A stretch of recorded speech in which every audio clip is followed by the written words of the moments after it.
This is the Lone Crater YouTube. We hope this video helps. You begin by confirming the Hdo Box firmware and the exact build.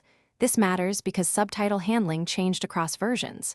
Once done, plug a FAT32 USB with your SRT or AS file name to match the media file name. Next, open the service or developer menu via the remote sequence. This lets you access subtitle toggles and file import options. You'll act now to expose the settings that normally stay hidden, so you can control encoding and force subtitle behavior directly.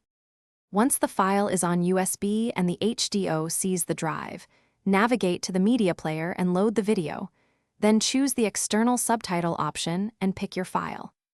Make sure to set the character encoding, UTF-8 for most modern files, ISO 8859-1 for legacy, because wrong encoding causes gibberish. Then adjust the subtitle offset if timing is off and toggle forced subtitle or external subtitle mode so the box treats it as primary.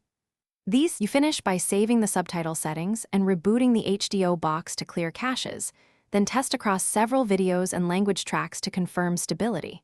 If text still garbles, resave the SRT using a subtitle editor with explicit UTF-8 or add a UTF-8 BOM because the box may not auto-detect encoding. If timing drifts, tweak offset and retest. Only perform a factory restore as a last resort, and before that reset subtitle cache or reload firmware if necessary.